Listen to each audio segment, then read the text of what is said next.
Swayam Prabha. Digital India. Educated India.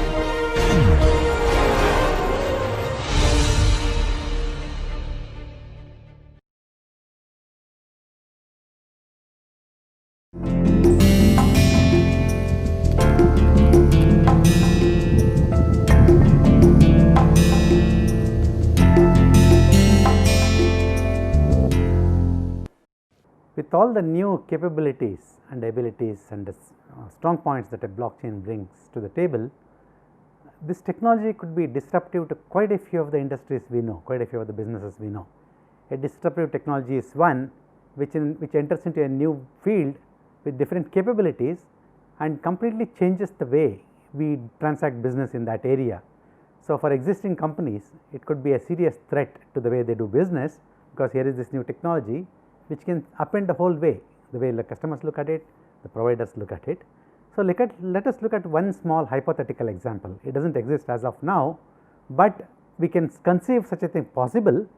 It is in the area of credit cards. Today, credit cards are an expensive affair. You have to apply for one, and you have to go through a qualification process. You have to maintain a minimum amount of billing.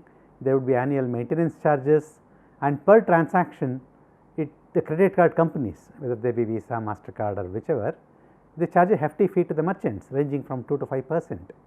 So, the whole process is, it takes time, effort and lot of money, and they do bring benefits though. If I have a international credit card, I can use it anywhere I want. I can use it in Zimbabwe, I can use it in Belgium, just that many of us do not need all those capabilities. We just need it for sometimes. There are those international travelers who use those capabilities. They provide you free launch access and things like that. For many of us, we use it for day to day mundane purchases, make our monthly bills and similar normal expenses for which we may not need all these capabilities. It is also possible that if we do travel, we travel to the same place again and again. So, in all these cases, the total capabilities that are brought in by an existing credit card company like Visa or MasterCard, it may be an overkill, but we are paying for that. So, let us see how that business in a hypothetical case could be completely disrupted by blockchain. Let us take an example. I am the card holder here.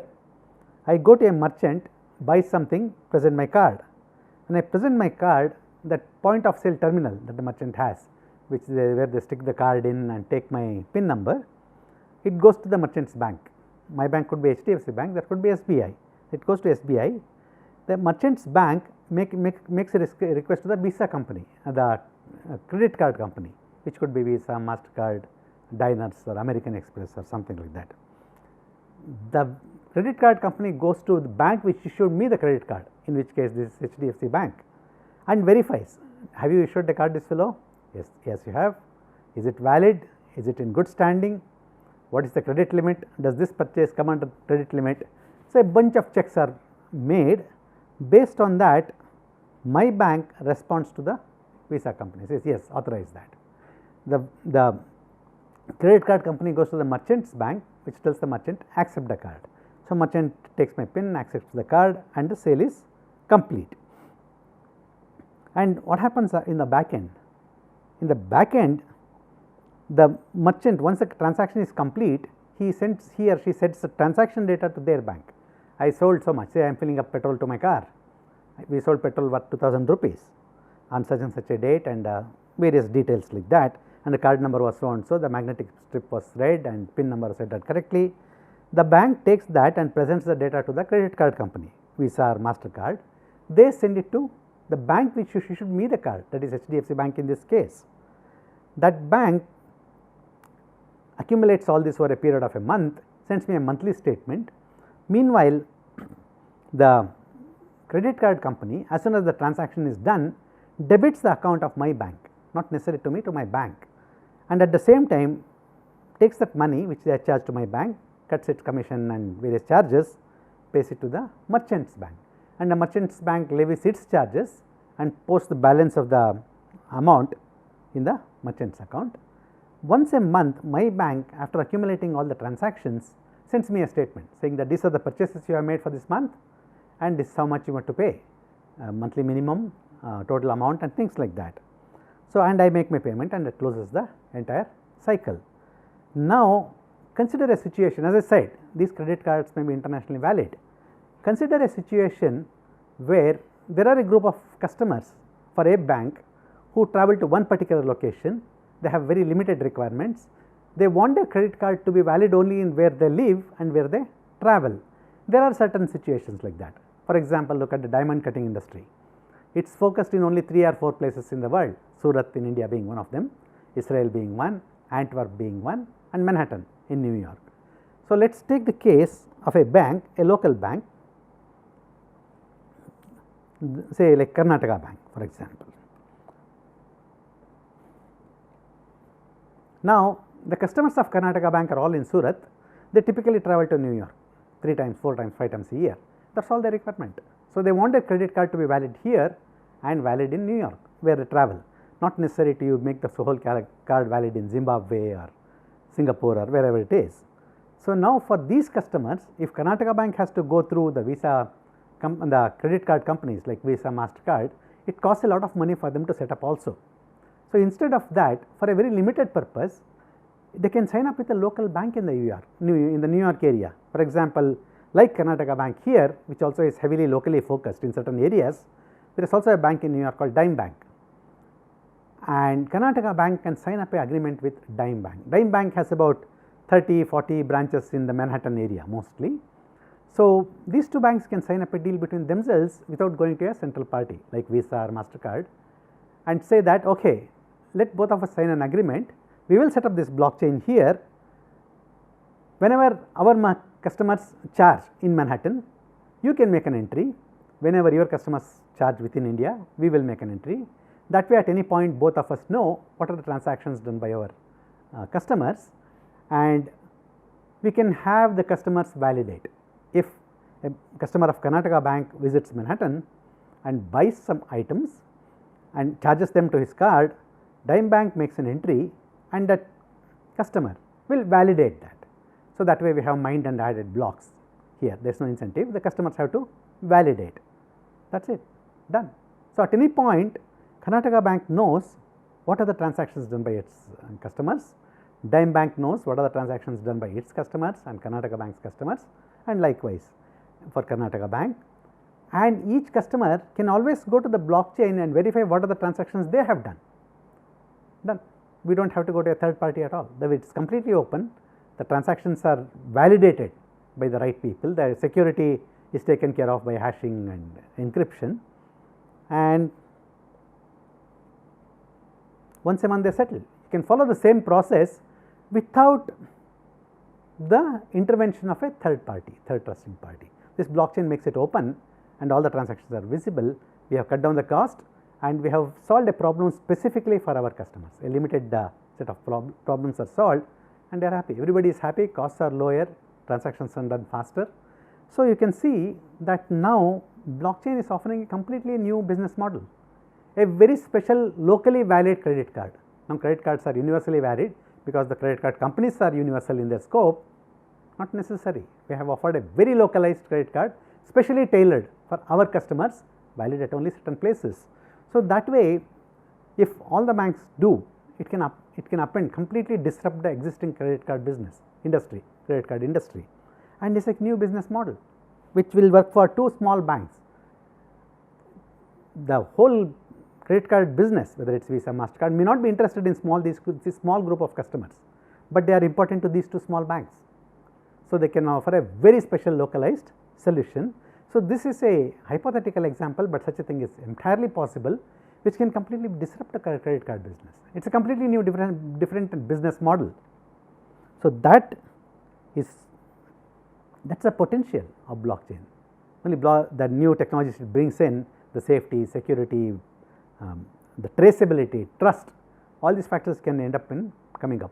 So, there are a lot of businesses, we will see how much of research work and venture business is going on in this area, that blockchains can change whole new way of doing business.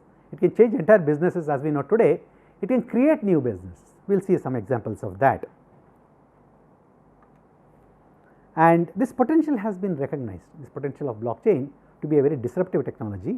The technology company called Gartner, it evaluates various technologies over their life cycle. They have come up with a very nice concept called the technology hype cycle. It has been observed that whenever a new technology enters into the market, there will be an innovation, somebody comes up with something new, and early adopters, people who are into technologies, into new things, start adopting. They start adopting this new technology, they start evangelizing, they were telling others. Like in case of blockchain, it started with Bitcoin. Some early adopters adopted Bitcoin, discovered the virtues of Bitcoin, and they made it very popular. They spread the word about that. So, after an innovation trigger, once the trigger happens, the next phase is that everybody starts discovering, they start talking about it, they think that this technology can do wonders, it can do everything. Many times it is driven more by hype and hope rather than the experience of people who have used it. Gartner calls this phase as peak of inflated expectations, and this was the hype cycle in 2016 for emerging technologies. And the next phase, when everybody rushes in, everybody tries to apply this tool for every activity, every business problem, people discover that it does not do everything as advertised. There are certain things a blockchain is good for, certain things it is not good for. There will be a lot of disillusionment when everybody rushes in. Remember the cartoon which I presented earlier, this consultant comes and presents blockchain as a solution for every problem. We will discover at this phase that it is not a solution for every problem. It does things, but not necessarily everything. So, at that phase, Gartner calls it as trough of disillusionment. That is, we went with a lot of hype, a lot of hope, we are finding it is not so. Once we get through this stage, slowly over a period of time, slowly we start discovering that it is good for certain things, and we start applying for those certain things. When it starts returning, it becomes very productive, the technology becomes very productive, the tool becomes very productive for certain users and almost gets embedded in the business, and Gartner calls that as the slope of enlightenment. So, once we apply the technology to the most appropriate problems, it becomes productive and starts returning all the investment we have made in. That phase is called plateau of productivity. It has become highly, and at that point it becomes stable. It is only for these technologies we are going to use anything in these solve problems that we are going to use anything, and for those problems this technology is the right solution. In 2016, they had identified blockchain as almost approaching the peak. The hype was so much that everybody was rushing in to check what blockchain can do, and it was approaching the highest amount of hype. Where are we? We are 3 years away from now. In 2018, the same assessment carried out by the same company, it had put blockchain on the way down, on the trough of disillusionment. Now, most of the hype is gone, but people are discovering that yes, it is a good solution for these problems. There are so many solutions where we thought it was a problem, it may not. It has been observed that pretty much all innovative technologies go through this adoption cycle. They come with a lot of innovation, outsized expectations, disillusionment, enlightenment, and we use it very productively. So, within 2 years, blockchain has moved from the peak of expectations, inflated expectations, to disillusionment, but shortly we will be moving. There are a lot of initiatives across the world, in lot of innovation happening within blockchain itself, which will make blockchain very suitable for certain kind of problems where it is going to be a highly productive solution for those problems. So, as we can see, the technology cycle is coming through, and as a corollary, lot of startups are coming. This is a study done about 2 years back. It shows where all blockchain startups have come. I am personally aware of a blockchain startup which is trying to do banking with cryptocurrency. How do we use cryptocurrencies as collateral? Today we know when we have to go to the bank, we are dealing with a giant organization. They will ask us to fill so many forms and so many collateral, they will ask for a collateral, this, that and everything. My requirement may not be that much. My requirement may be like the equivalent of $1,000, 70,000 rupees. So, can I borrow it from another person? P2P banking. Blockchain makes such a thing possible. I am aware of a bank which is doing precisely that. It enables two different people with their assets in cyber currencies accept cyber currency, cryptocurrency as a collateral and lend small amounts and make it worthwhile. For a big bank, such a transaction is not worthwhile. They want to deal with big numbers. For a blockchain based startup, it is a worthwhile transaction. There are millions of startups which makes up the numbers. So, with ideas like this, blockchain startups are there coming up all over the world, and this map shows where all they have come. The darker the color in this map, more startups. So, as you can see, US is the center of the blockchain industry, it is the darkest color. There are countries in Europe like Sweden, Britain, France, Germany, where a number of startups are coming up. India and China are two major centers of blockchain startups. A lot of companies coming up trying to leverage blockchain in various areas. China also is a very big center for Bitcoin mining. We will see later, due to various peculiar factors that are specific to that country, Bitcoin mining is quite profitable in China. They are coming up in Russia, they are coming up in South Africa, they are coming up in Kenya, they are coming up in Nigeria, Ivory Coast. You look in the most unexpected of places, blockchain startups are coming. So, phenomenon, and it is only getting more and more popular and widespread. And earlier I mentioned where all blockchain can make a change, you can see that startups are coming up in every sector of business. They are trying to leverage this capability to change the way of doing business, make businesses more efficient in pretty much every sector. The biggest chunk, as expected, is in finance and insurance. 42% of all startups at that time were in finance and insurance. Information and communication, what is called ICE or ICT, has the second biggest chunk, 36%. Professional services like legal services, business consulting, financial services, they are the next big chunk. They are being used in arts, entertainment and recreation. There are startups coming up in how do we distribute music and recover costs transparently using blockchain. It is coming in public services like government. There are huge efforts to leverage blockchain in governance, e-governance. How do we digitize our documents? How do we make them available at a lower cost? They are in retail, venture capital, energy, real estate activities, transportation, education, healthcare. You name the segment of industry, blockchain is being tried as a solution there.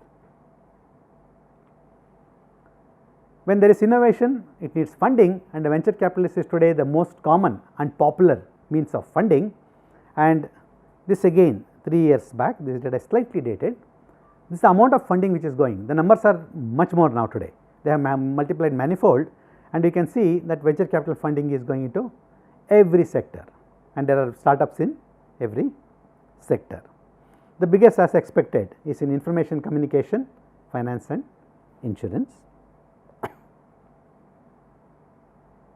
Within the financial sector itself, some areas are more amenable to leveraging a blockchain, some are not necessarily, but all of them are there. The biggest chunk is financial exchanges and trading. As the example we considered in the earlier part of this lecture, talked how they can make a big difference in terms of doing foreign exchange transactions, how it can make it faster, clearer and more efficient. So, that chunk has the biggest number of startups. Payment processing, many of the examples I have taken are from the credit card industry, which is a payments industry. So, that is the second biggest one. Financial services, payment asset network, wallet and ATM, crowdfunding. This is another area which is coming up a lot. Blockchain, as you can see, public blockchains, given the nature that they are open and they establish trust transparently, crowdfunding is ideally suited for leveraging a blockchain. So, a lot of startups are coming in crowdfunding too. Rewards, mining, supply chain, compliance, identity, all the way into gaming. Gaming and clearing settlement also has seen startups within the financial sector. This is a simple table taken from one of the examples. It has given an example of all the finance and banking companies which are trying out various initiatives to use blockchain. One example I mentioned in the morning, the company JP Morgan Chase has introduced its own cryptocurrency, JP Morgan coin, and within a platform called Quorum, which is valid with only their ecosystem, and we will see a little more of that in the examples lecture. But this gives you an idea of what are the companies which are involved. All the famous names we can think of: Barclays, Citibank, Union Bank of Switzerland, Goldman Sachs, Bank of New York, NASDAQ, the exchange, American Express, IBM, Intel, everybody is trying their hand. In fact, this table unfortunately does not include the biggest player. JP Morgan Chase is the biggest player in the blockchain universe. It has a number of initiatives with various platforms to leverage to make their businesses simpler, faster, more efficient, more profitable, things like that. Interestingly, the first data you see here is a credit card company. It is actually a credit card processing company. Even they are trying how to incorporate blockchain into their activities. IBM, the technology company, is developing its own version of blockchain as an open source software platform for use as the backbone of a collaborative network sponsored by the Linux Foundation. That platform we are going to see later as a Hyperledger platform. IBM is a key contributor. We will also see two solid examples where IBM is trying to leverage blockchain in areas like logistics and supply chain management. In business schools, blockchain are increasingly playing a big part. We all teach finance, we also teach technology. So, these two fields have merged into become fintech, and blockchain is a key component of financial technology or fintech. So, we use it as to teach blockchains. Students are making a lot of projects, they are doing a lot of projects within the blockchain, how to leverage blockchain. I will give a small example after this, and a lot of research is going on. One major area where a lot of work is going on is how to make the blockchains interoperate. Today, for example, Bitcoin blockchain has no interaction with the Ethereum unless you have a third party working in between. How do we transparently make the two work with each other? A lot of research is going on in interoperability. These are some of the courses we are offering at various places, and where there are projects happening in e-commerce. How there are various aggregation models for e-commerce. Blockchain probably can revolutionize that model. When we say aggregation, we are talking of companies which aggregate services like Uber, like Oyo, like Ola. Blockchains may be a significant game changer in that industry. Payment systems we have seen, credit card industries can completely be upended, especially for micro payments. One of the key elements of blockchain is that the cost of transaction is so low. As the example of P2P bank shows, even loans of $100 to $200 are worthwhile, they can be done on a blockchain. The costs are not that high, and cost of transaction is low, public services can be monetized. Crowdfunding. In crowdfunding, key challenge is how do we trust with whom we are entrusting our investment, and blockchains can deliver. They can create trust among various related parties. Lot of projects are going on in e-governance. How do we automate access to land records? In the morning earlier I gave the example of how difficult it is to get an ownership document today. The efforts have to go. With blockchain, we might be able to reduce it to a very simple, painless activity at a very low cost. This was one of the projects that some of the students did. With the spread of automobiles in the country and the spread of highways, now people are driving every more. It is no more something that we go to the market and come back. We are traveling all over the place. I know many people who travel across the country. They have driven from Mysore to Ladakh. In a case like that, if your vehicle breaks down anywhere, you need to be able to transparently get good quality service from some trusted mechanic. So, what is the solution? We can set up a network of mechanics using a blockchain, but these mechanics have never seen us. They do not know who we are. We should be able to trust that they have delivered the service, and they should be able to trust if I am driving to Bengal from Mysore and my car breaks down in Madhya Pradesh, some mid-sized city like Jabalpur, how do I go to a trusted mechanic, and how does the mechanic trust that I am going to pay through my company? The solution is we can use blockchain for that. I can set up a company which runs this blockchain, where I sign up various automobile users as their members, and I also sign up providers, the mechanics across the country as members.